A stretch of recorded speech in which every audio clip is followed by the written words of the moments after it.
Tu acha que quando tem algum convidado que é psicólogo aqui, é uma terapia de casal?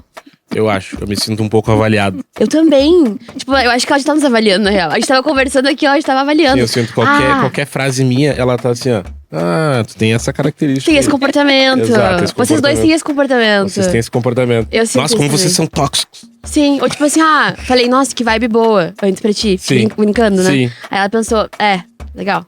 Eles se comportam dessa forma. Bem maduros. E querem falar de romance proibido.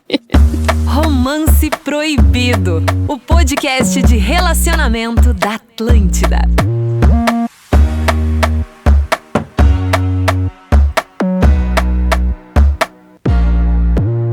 Oi, gente! Estamos de volta com o Romance Proibido e dessa vez vamos falar sobre um assunto muito polêmico. Gera muitas polêmicas e sempre muitos debates na roda de amigos, principalmente de homens, aquelas.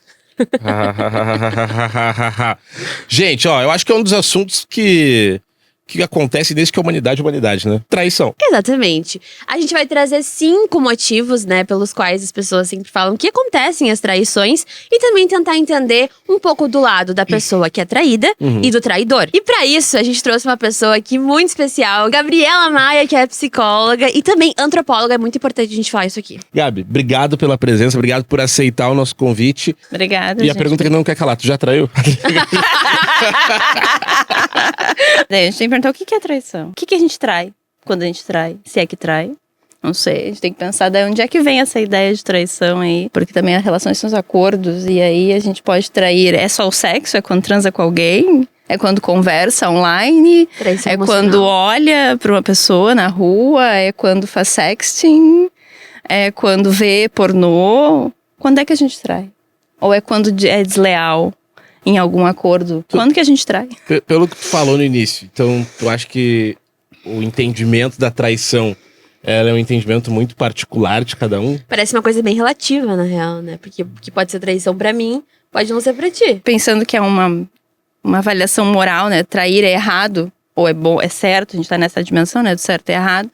Mas também tem essa particularidade, porque a gente tá falando também de um movimento hoje que as pessoas conversam online. O companheiro dele achou traição, o simples fato de ele dar likes e largar foguinhos nos stories. Chama! É, a chaminha, isso, a chama. E aí chama. E aí, né? Isso é traição pra quem? Nem todo mundo vai achar que uma chaminha é traição. É Pra só ti é, Vini? uma É reação. traição. Pra ti é traição, uma chama. Mandar foguinho? Eu acho meio desnecessário. Para! Tá mandando foguinho. Não, assim, é que eu vejo como camadas, tá? Primeiro, o que eu considero como traição e o que eu considero como perdoável. Uma traição perdoável. Da minha parte, entendeu? Por Gostei. exemplo, o foguinho eu tenho certeza que eu considero traição. Agora eu acho que na minha cabeça, acho que eu perdoaria essa traição. Considero uma traição, mas acho que eu perdoaria. Constantemente, né? A gente está presente nas redes sociais, é muito inevitável isso. Mas, eu não sei se eu considero traição, sabe? Eu acho que existe um combinado entre vocês, existem vários diálogos, e existem coisas que geram gatilhos um no outro, tá? Eu acho que se alguma pessoa específica que gera um gatilho específico, e aí tu, sabe, interagir com ela, aí eu acho que é uma sacanagem. Mas não considero uma traição. Entende? Eu acho que traição é um pouco além disso. Eu fiquei pensando que tu falou assim, se uma pessoa é gatilho, porque essa traição, normalmente, ela é um gatilho de alguma coisa que é nossa, algum sentimento que gera insegurança, desejo de controlar o outro por medo de perder, do abandono, nessas situações. E aí, o que um foguinho te gera? Porque pra mim o foguinho é um foguinho, ele é só isso, é um fogo. Se a pessoa transar com outra pessoa, também, se eu tô numa relação, pra mim é só isso, transou, né? Não tô dizendo como eu me sinto, entendeu? É só isso. Mas o que isso gera na pessoa? Por que isso causa desconforto? Que a ideia de ter um desejo por outra pessoa, que não seja apenas eu, gera em mim uma sensação de que eu vou deslacerar. Meu mundo vai acabar. Porque o foguinho é mais ou menos isso, é uma mínima demonstração de interesse em outra pessoa, que pode ser, pode não ser nada pra ninguém, mas pode ser muita coisa. Porque gera alguma sensação de que se a pessoa demonstrar interesse por outra pessoa, tem algo de errado. Pode ser em mim, pode ser que a pessoa não me ama mais, ou porque ela não me deseja mais, ou porque se eu não sou interessante o suficiente. Então eu preciso criar estratégias de controle. Tem gente que invade, como é que invade, hackeia as contas para monitorar né? Tem Se tem isso. essas reações, essas interações, é porque tem uma questão, como tu disse, em mim gerou um gatilho. Então eu tenho que pensar sobre isso. Tu é psicóloga e antropóloga. Tu atende casais, tu atende, claro, pessoas individualmente também, então tu lida com essa coisa, porque, assim, eu tenho um papel aqui nesse podcast. Eu sou o prático do acontecimento real. No teu dia a dia como psicóloga, falando com casais, qual o principal problema que tu encontra, assim, né? Nos traz um pouco dessa coisa do dia a dia, essa coisa prática do dia a dia, assim, de quem lida com o relacionamento alheio. Então, eu acho que eu vou falar a partir do meu processo de trabalho com clínica individual, que daí depois veio o casal. Porque quando eu comecei a atender, veio muito frequentemente demandas e queixas de sofrimento sobre o amor, relacionamentos, né? E além disso, eu como uma pessoa, uma mulher no mundo, aí ouço minhas amigas falando, se queixando, Sim. principalmente dos aplicativos, etc. Também o Sex and the City, assim.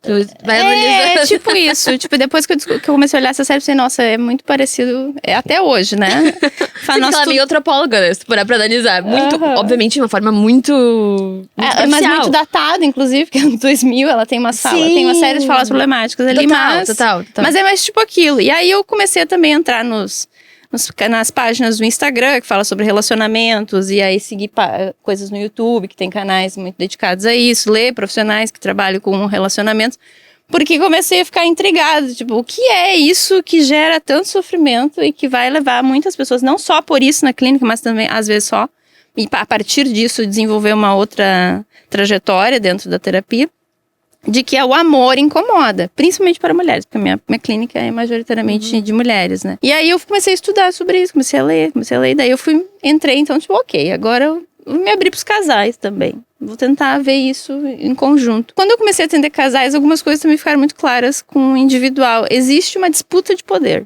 entre as pessoas no relacionamento. Como assim? Achei interessante. Disputa de poder. Não é só a traição que aparece, né? Essa ideia de que eu fui traída. Mas também aquelas jogos dos ghosting que aparecem. Então, tipo, tem uma série de coisas que são trazidas também como vividas como sofrimento. Tipo, eu fui enganada, então, né? O cara me prometeu isso, de repente ele sumiu. Então, isso também é visto como ser enganada, Sim, né? sim. E aí, nessa questão de disputa, eu fui vendo porque numa leitura feminista que a gente tem sobre amor e relacionamentos, ela é uma tecnologia de poder, essa emoção, né? Tem uma dinâmica de disputa que vai aparecer em termos como relação tóxica, abusiva, violenta. Porque são pequenos comportamentos em que as mulheres às vezes trazem que elas se sentem loucas, porque se elas apontam alguma coisa, o cara devolve com alguma postura que faz ela se sentir louca, ou que ela tá vendo coisa demais, ou porque ela é histérica, porque ela, enfim, enfurece diante de situações. Ela vai apontar e esse cara reage de um jeito que faz ela explodir. Então, a raiva também, às vezes, é efeito da própria relação, assim como o ciúme. Tem uma pesquisa que foi feita por um grupo de estudos da psicologia lá da UNB, que é orientado pela Valesca Zanello, que a orientanda dela estudou a produção de ciúme nos relacionamentos. E ela percebeu que os companheiros que produziam situações que deixavam essas mulheres tão inseguras que elas reagiam com ciúmes. Daí ela vai dizendo que o ciúme não é algo da mulher que é ciumenta, descontrolada e insegura. É efeito da própria relação. Então, tipo, isso é uma relação de poder. Genial! Porque tem todo um jogo. E aí eu vejo que as mulheres tentam também disputar esse poder para tentar ter um mínimo de agência. Que é o que eu chamo hoje de produzir grandes tragédias amorosas para minimamente poder dizer, olha, diante desse universo de desigualdades e tal, eu quero ter a capacidade de poder fazer algo aqui e não ser controlada por você. Então, E que tipo de coisas são feitas? Tragédias, às vezes, reclamar de qualquer coisa. Cara, tu deixa essa porra dessa caneca aqui sempre ali. Tipo, talvez seja uma coisa menor e, tipo, aumentar? É isso? Ou pode ser a própria ideia do eu não aguento mais isso aqui. É, tipo, às vezes, uma coisinha desse tamanho. Efetivamente, ela pode ser desse tamanho. Tô cansada disso. E vou encerrar. Essa relação vai acabar, nós vamos brigar, né? Aí começa a dizer, eu tô cansada de brigar com você. Mas, na verdade, por trás tem todo esse jogo de poder. Tem. Genial! Disputa. Isso é genial. E tem alguma forma, por exemplo, porque eu acho que, tipo, qualquer tipo de relação, né, que as pessoas tenham, eu acho que tanto a pessoa que tá na relação quanto quem tá de fora não quer que essas relações terminem, né? Se terminar, tudo bem, faz parte, mas a gente não entra numa relação pensando assim, meu Deus, vamos acabar com ela. como lidar com isso de uma forma, tipo, como lidar melhor com isso pra não se tornar um grande problema dentro da relação. Essas coisas que acabam minando, como lidar com isso de uma forma prática pra conseguir ter uma relação mais saudável. Não sei se a gente poderia dizer que tem como ter uma relação saudável, porque eu vou brincar que a gente precisaria reiniciar a sociedade. Mas minimamente saudável. Com uma boa terapeuta, né? Talvez isso ajude, talvez sim, talvez as pessoas, como tem feito muito produção de conteúdo sobre relacionamentos, as pessoas tentando se entender e tentar refletir sobre suas próprias estruturas de poder internalizado e que nos subjetivam, né? Mas eu também posso entender que toda relação pode ser uma ideia de eu preciso terminar essa dinâmica. O casamento pode ser isso, pode ser terminar aquela dinâmica de casal que não estava funcionando, que justamente tem esse jogo, e aí eu reinvento, vou produzir outra coisa, outro jeito de me relacionar, uma outra forma de me colocar e de também encontrar parcerias que consigam a gente produzir esse jeito diferente de amar e de se relacionar. Nesse caso, um casal pode terminar a relação mesmo, porque não estava funcionando mais. Por exemplo, a infidelidade, ela evidenciou essa dinâmica. Então agora a gente vai para os 5 motivos, né, que as pessoas mais falam sobre traição. O primeiro é o jogo da sedução. O segundo é a vingança. A vingança. Tem muito disso, vingativa. Né? O terceiro já vai para experiências traumáticas. Tem também o ciúme excessivo. Que é muito presente. Inclusive, cabe um episódio sobre ciúme. A gente tem que falar um episódio só sobre ciúmes. Porque acho que rende. E também, por fim, o quinto, que é a pressão dos amigos ou de alguém de fora dentro do relacionamento. Pressão do contexto, né? O contexto às vezes te pressiona. Vários amigos solteiros, Vários amigos solteiros, às vezes trabalho. O trabalho. Trabalho. Tem esse ponto. Mas eu fiquei ouvindo esses 5 motivos e pegando o que a gente já estava falando. Fiquei pensando, será que realmente traição, a gente tá aprendendo tanto assim o sexo? Trair é sobre o sexo?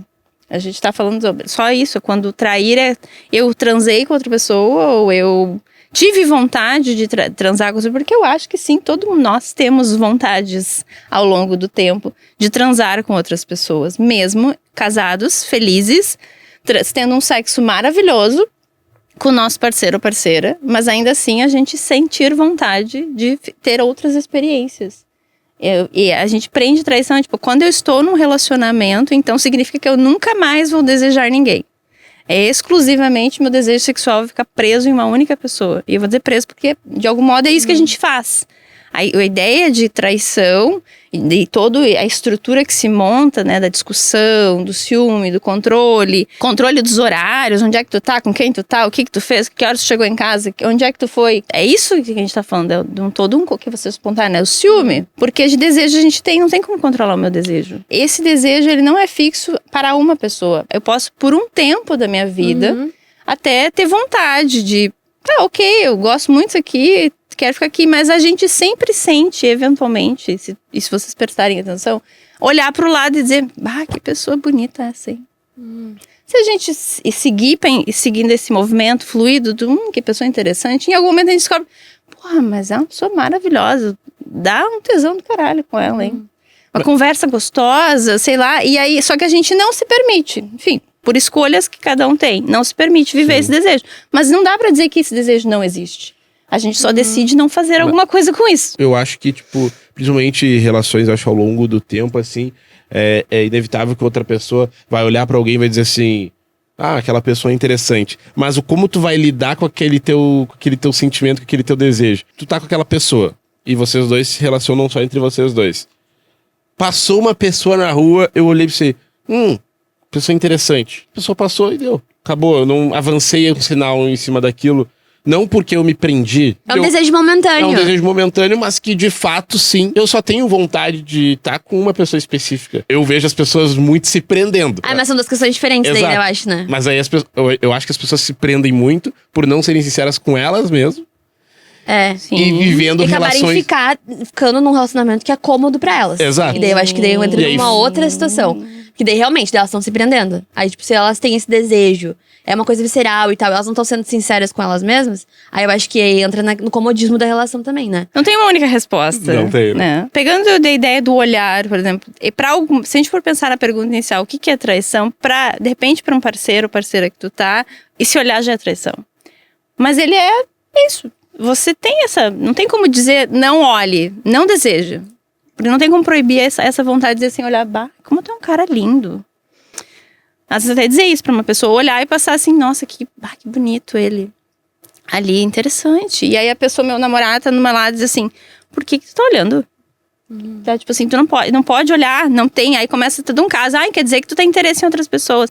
Tem gente que vai tomar isso como um problema. E aí é que eu vou questionar, por que é um problema eu ter desejo? O que eu faço com ele, aí é uma outra discussão. São coisas separadas. Mas nesse momento, assim, por que você vai controlar o que eu tô sentindo? Como eu vejo o outro, ou como o meu corpo reage diante da presença de uma outra pessoa. Que é excitante, é gostoso. A gente se movimenta na vida porque a gente tem tesão. Não falando sexual, a gente tem tesão pelas coisas. É o que me faz levantar todo dia com alegria e fazer meu café da manhã e vir aqui. Aí, a gente, na outra pergunta é quando o outro se priva por medo da reação do seu parceiro. Ou por temor de perder alguma coisa, que pode ser uma expectativa ou um ideal. Que a gente está falando também de que a configuração de relacionamento que toma a infidelidade como um grande problema, ela também gera na gente efeitos de nos conter. Né? A gente fica com temor de, bom, se eu fizer isso, ou eu vou perder de relacionamento que a gente vivencia, eu não estou falando disso, de estilo. De relacionamento, é de estrutura social e cultural, ela supõe que uma única pessoa, e esse é o ideal do amor romântico, ela nos preenche tudo. É o nosso melhor amigo, é o nosso melhor confidente, a pessoa com quem eu vou fazer todas as minhas viagens, que vai me contar tudo, eu vou contar tudo, e a pessoa vai estar lá sempre pra mim, se eu estiver triste, mal, bem, feliz. Uma terapeuta sexual que falou uma coisa muito engraçada, debochada, é como se a pessoa fosse dar conta, uma única pessoa de que antigamente, há muitos séculos atrás, era um vilarejo inteiro que dava. E aí a gente pensa, mas a gente tem amigos também. São pessoas importantes. Então, a gente pode distribuir essas necessidades para outras pessoas. São necessidades importantes de afeto, acolhimento, aconchego. Sim, né? Carinho, abraço, amor. Então, dá para distribuir isso. Mas a gente tende a pensar que uma única pessoa é aquela pessoa, né? A one. E aí é por isso também que gera toda essa problemática em torno da traição. Porque a traição parece que desmorona isso. Então quer dizer que eu não sou única para você.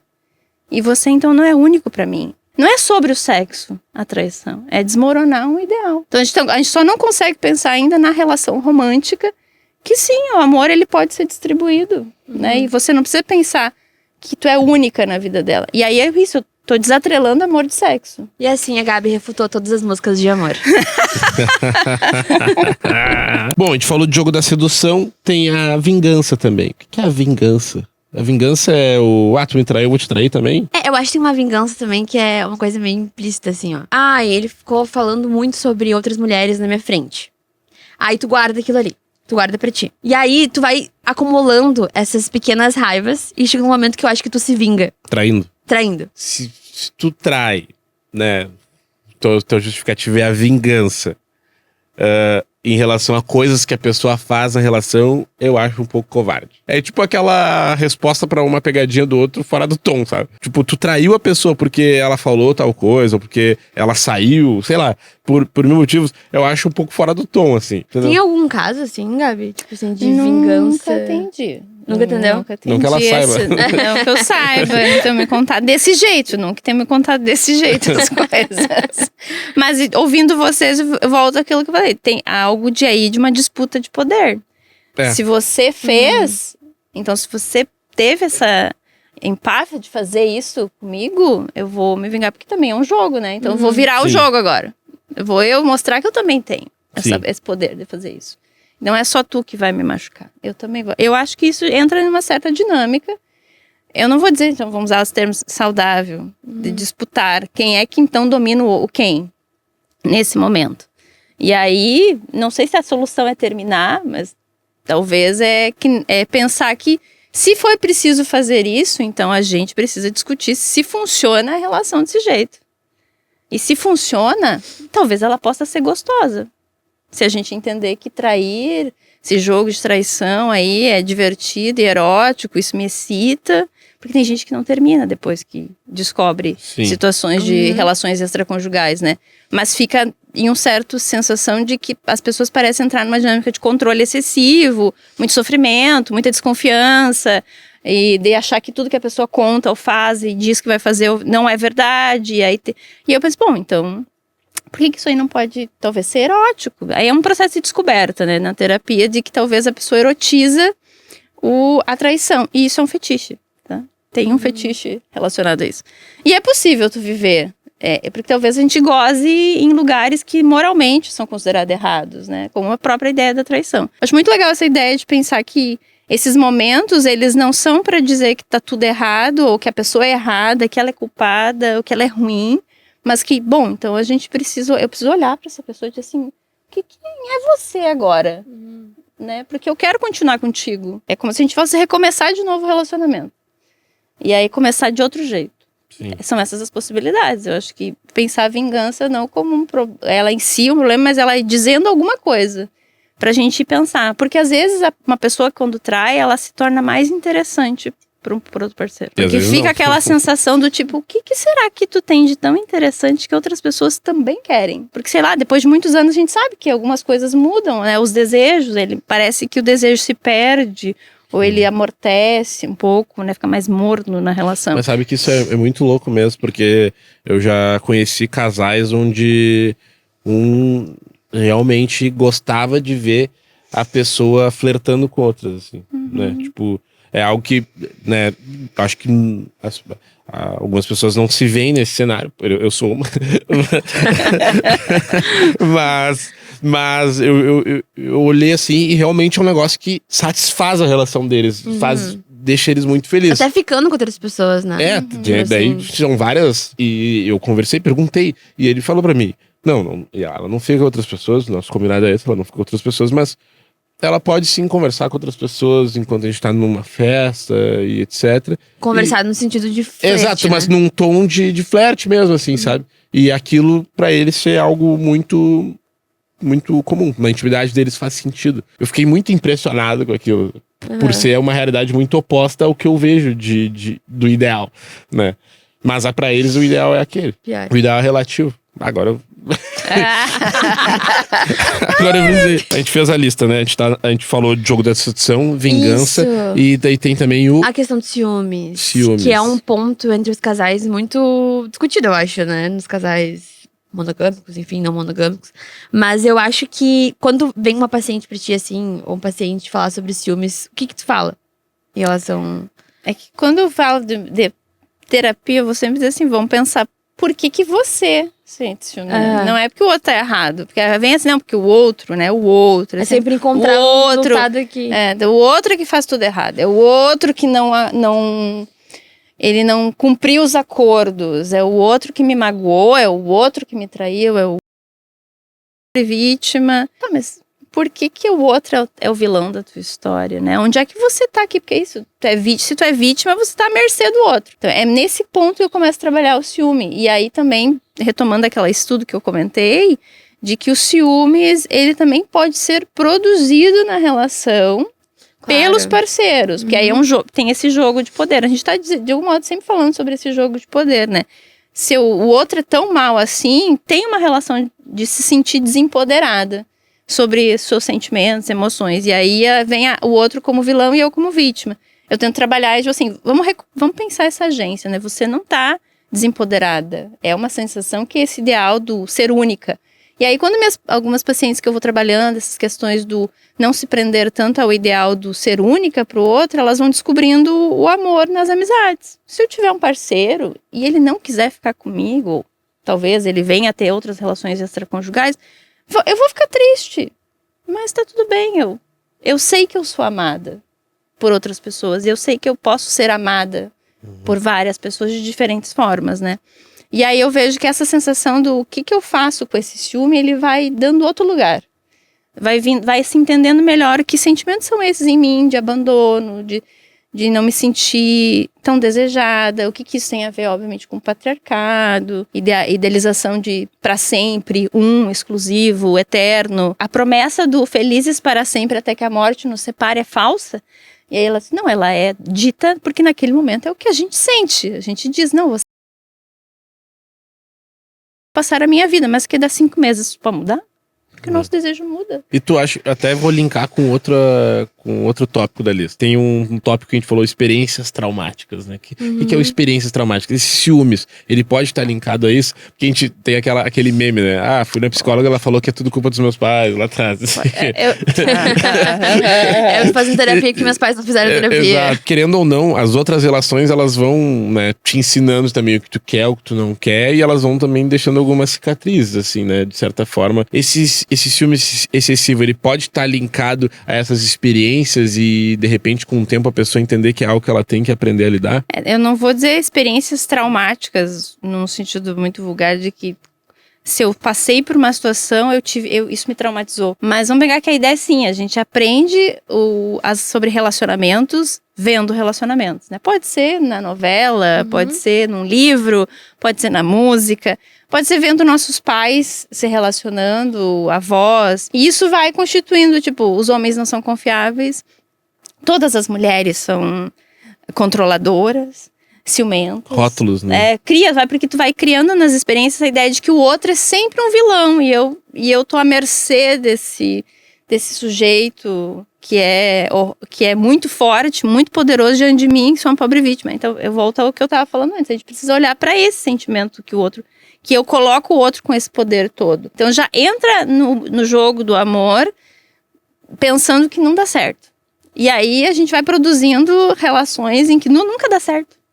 Porque eu já sei que não deu certo com meus pais, olha só, é uma relação violenta, a minha mãe cansada, com a sobrecarga de dupla jornada. Eu não quero ser essa mulher.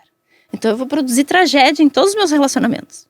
Porque eu não quero ser como algo ruim, mas é como um jogo de dizer assim, olha, eu não quero viver essa relação. Eu quero viver uma outra relação. Mas é uma tendência, então, acho que é uma tendência um pouco psicológica, assim, das pessoas encontrarem os parceiros que acabaram vendo. Tipo assim, eles aprenderam amor de uma forma, né, dos nossos pais. Aí tu vira adulto e encontra um parceiro muito parecido com o que era. É porque a gente não sabe se relacionar de outro jeito. Uma vez que a gente aprendeu a se relacionar desse jeito. Eu chamo de tragédia, que você usa sabotagem, eu gosto muito dessas palavras, porque elas dizem assim, ó, eu tô tentando fazer outra coisa, só que eu não sei ainda porque esses termos não existem. O que existe é o que eu já vi. Se tu for ver essas páginas, enfim, tem algumas que criam até assim, como reconhecer os boys cilada, o boy probleminha e algum outro boy aí que tem cada categoria engraçadíssima para homens. E aí tu fica assim, bom, você tá criando um terrorismo.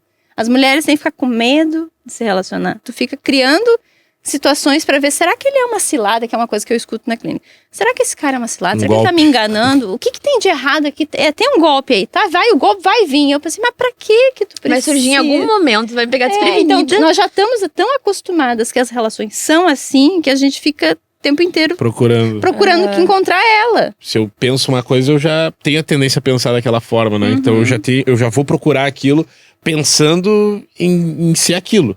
Não, eu não vou olhar algo com outros olhos, né? Eu vou olhar com um olhar viciado já. Um olhar, tipo... Nem consegue se abrir pro novo, né? Exato, tu vai olhar aquilo e pensar... Não, era isso mesmo. Tu entende? Então, é bem em cima disso que tu falou. Tem mais um tópico, né? Tem mais um, o final. Que é o... A pressão dos amigos, A pressão né? dos amigos, que eu vou mudar aqui o nome. Qual é a pressão do contexto. Tá. Eu acho que não é só os amigos a questão, acho que contextos também, né, te pressionam, assim. Eu acho que o contexto, ele, às vezes, eu não sei se a Gabi já se deparou com alguma situação dessas, onde a pessoa... Mas aí eu acho, eu tô aqui, eu tô rotulando todo mundo. Eu acho falta de identidade isso aí. Eu acho falta de identidade. Meus amigos estão solteiros, aí eu não consigo estar me relacionando. Para, pelo amor de Deus. Eu acho que isso não justificaria nem explica, porque imagina, você vai beijar a boca de alguém porque alguém disse que você tem que beijar a boca de alguém ou porque você quis beijar essa boca. Mas aí eu vou separar por gênero. Eu acho que o homem é um bicho triste nesse sentido. A mulher, ela, eu tô namorando, eu tô com as minhas amigas estão solteiras. A mulher vai estar ali no rolê dela, namorando, tranquilo, de boa, ela não vai se influenciar. O cara parece que ele tem que provar pros amigos dele que ele... eu acho que tem uma coisa de ego entre vocês. Eu acho que rola isso, eu acho que rola isso. Eu tenho que provar que eu sou bom, que eu consigo pegar. Tô namorando, mas assim... Tô no jogo ainda, tá? Exato, olha como eu consigo. Olha como eu consigo aquela menina ali também, ou aquele cara ali também. Eu acho que tem esse rolê, eu concordo com Eu acho que tem a pressão no contexto, mas eu acho que o homem é o ser que que mais se entrega nesse... Talvez seja a pressão do contexto cultural. Porque daí você tá falando de masculinidades, né? Também. Como é que vocês, homens, se constituem homens nesse jogo, né? Da virilidade, da performance sexual. Quanto desejado. Do quanto eu pego todas, das performances contadas, não necessariamente executadas, mas enfim. Não, é que Às vezes até inventadas, né? As contadas, elas são incríveis. Se a pessoa tivesse a atuação que ela diz, como ela conta, Nossa, caraca. olha, é uma máquina. Olha, realmente, seriam muitos homens Olha, incríveis. Né? Que é cada história bizarra que a gente vê por aí. Daí talvez o jogo de sedução, o flerte e o fazer algo, né, que é pensando pressão do jeito que você está trazendo, como contexto cultural, ele vem a serviço disso, de mostrar que, bom, olha como eu sou um homem. Eu acho que é isso que constitui o ser homem, né? Exatamente. Tipo assim, olha, mulheres me desejam. Logo, sou um homem. Eu tenho minha pesquisa no mestrado, foi sobre envelhecimento e masculinidades, e aí sexualidade apareceu no campo. E eles eram homens casados. Praticamente todos casados. E eles estavam em Santa Maria, não sei se vocês já foram alguma vez lá. No centro de Santa Maria tem um calçadão com a praça, é tudo junto, né? Então aquele é um espaço de sociabilidade de homens velhos. Todo dia de manhã, é muito horário de trabalho, das 9 até as 18, por aí, eles estão lá. Nesse processo eu virei a namorada dos meus interlocutores, porque uma menina nova de 25 anos, conversando com um monte de velho de 70, 80... em alguma medida surgiu lá que eu era uma parceria potencial. E quando eu entendi que eu era isso, eu entendi que esses homens, eles se reconheciam mais homens e menos velhos, porque justamente eles estavam atuando no flerte, no jogo da parceria sexual, do potencial, possibilidade de encontrar alguém, e eles me diziam que encontravam, às vezes prostitutas, às vezes eles encontravam mulheres ali. E aí uma vez eu até brinquei assim, mas tu acha que a tua esposa tá em casa? Ela tipo... Óbvio que sim. Mulher depois de 50 anos não presta pra mais nada. Mas eles sim. Eles ainda eram... Eles diziam, eu ainda sou sexualmente ativo. Eu ainda faço sexo. Porque eu tinha uma ideia... Interlocutora jovem também tem que considerar isso. Como eu era muito jovem...